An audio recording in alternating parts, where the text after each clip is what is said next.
अगर आप हमारे चैनल को पहली बार देख रहे हैं तो प्लीज़ सब्सक्राइब ज़रूर करें। वीडियो अच्छी लगे तो लाइक करें।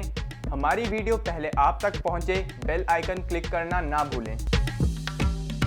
उत्तराखंड में आंखों को अपना दीवाना बनाती यहाँ की गजब की खूबसूरती।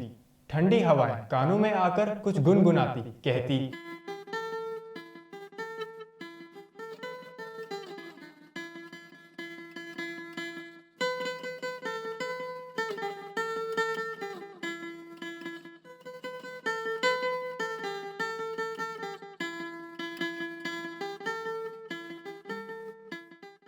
उत्तराखंड के पहाड़ों की इन सुंदर वादियों में हमारा सफर शुरू होता है। हम जा रहे हैं उत्तराखंड की एक खूबसूरत जगह ऊखीमठ। आपको ऊखीमठ में ओमकारेश्वर मंदिर दिखाएंगे।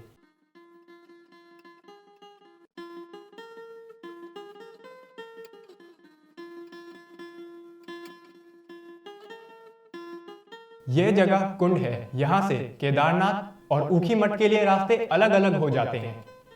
आप यहाँ से ऊखीमठ होकर भी बद्रीनाथ भी जा सकते हैं।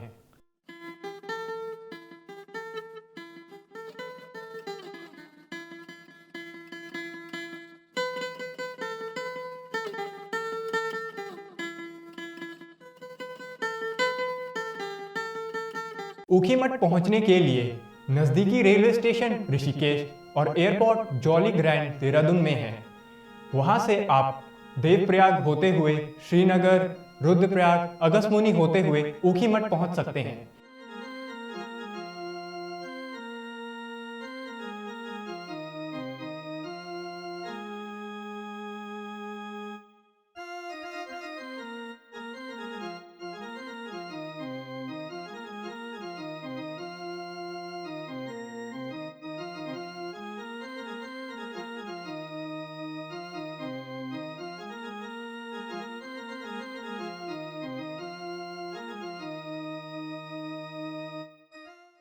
ऊखीमठ रुद्रप्रयाग से 40 किलोमीटर की दूरी पर है और गुप्तकाशी से लगभग 14 किलोमीटर है। समुद्र तल से 1311 मीटर की ऊंचाई पर स्थित है।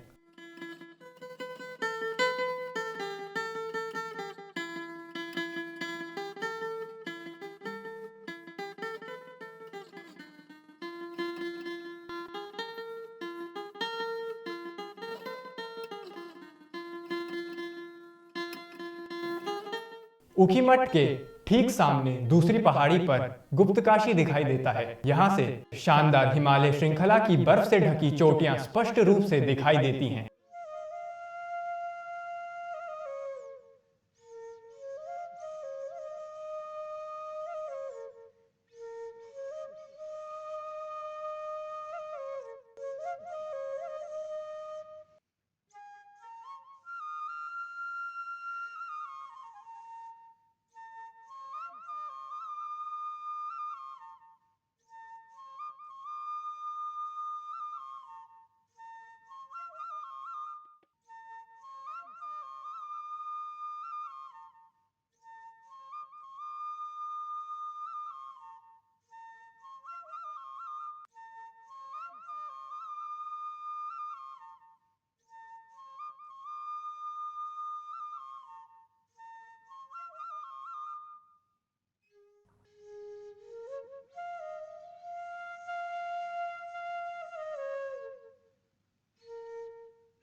ऊखीमठ का नाम हिंदू पौराणिक कथाओं के अनुसार उषा, जो बाणासुर की बेटी थी, और अनिरुद्ध, जो भगवान श्री कृष्ण के पोते थे, इनकी शादी यहाँ हुई थी।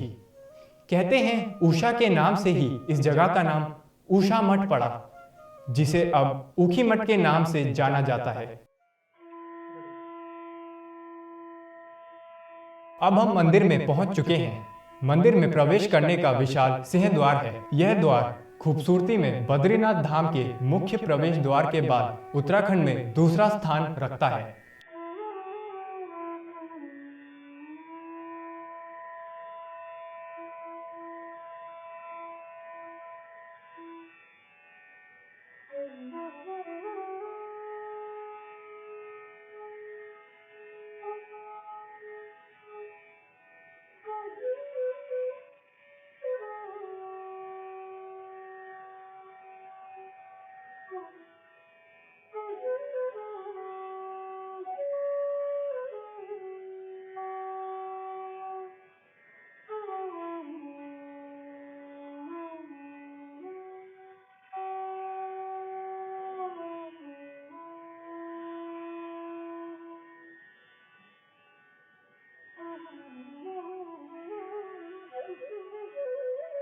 चलिए अब पुजारी जी से ही यहाँ के बारे में जान लेते हैं। बोलो शंकर भगवान की जय।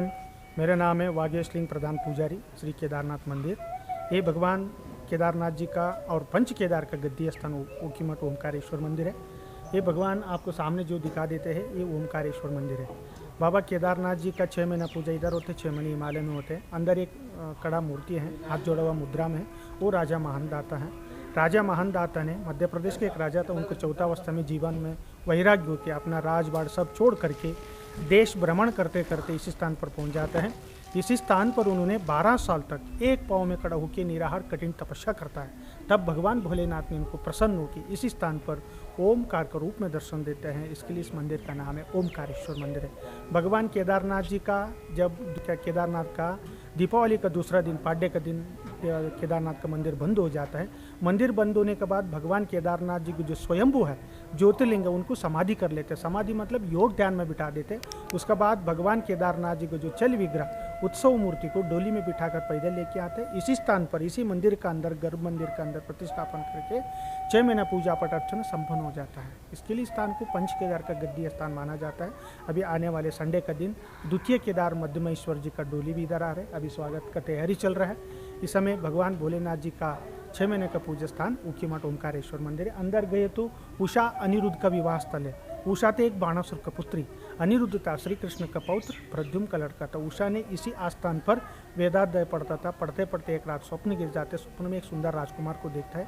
राजकुमार का साथ प्यार भी हो जाते, प्यार का साथ विवाह भी हो जाता, मगर स्वप्न था। सुबह उठा, स्वप्न टूटने को चिंतित हो गया, मेरा मन चंचलित हो गई, मैं वेदाध्याय नहीं कर पाएंगे बोल के। पर उनका साथ एक सखी था, उनका नाम है चित्रलेखा।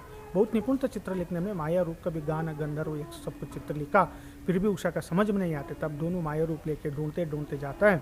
श्री कृष्ण जी का आस्थान में अनिरुद्ध सोया हुआ था। उनको अपहरण करके इसी स्थान पर उन दोनों का विवाह संपन्न हो जाता है। इसके लिए इस गांव को, इस मठ को अभी भी उषा मठ, उखा मठ, ऊखी मठ कहता है। अपरंशु को इसको ऊखी मठ कहता है, असली नाम है उषा मठ। उषा ने इस मठ को जीर्णोद्धार किया था, इसके लिए उषा मठ कहता है। ये बहुत रमणीय जगह है और सिद्धि स्थान है और शांति स्थान है।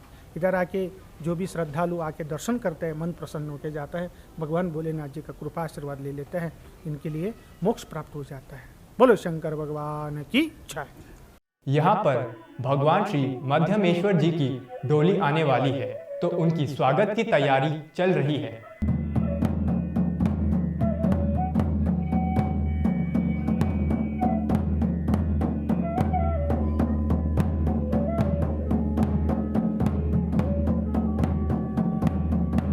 पुरातात्विक सर्वेक्षणों से इस मंदिर का पता चला है कि ये विश्व का भी एकमात्र मंदिर है जो अति प्राचीन धारतुल परकोटा शैली से निर्मित है।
यहाँ पंच केदारों की दिव्य मूर्तियां एवं शिवलिंग स्थापित हैं। जो श्रद्धालु पंच केदारों की कठिन यात्रा को नहीं कर पाते हैं वह यहाँ पर आकर पंच केदारों के दर्शन करते हैं। मान्यता है कि इस मंदिर में किए गए दर्शनों से पंच केदार यात्रा का पुण्य प्राप्त हो जाता है।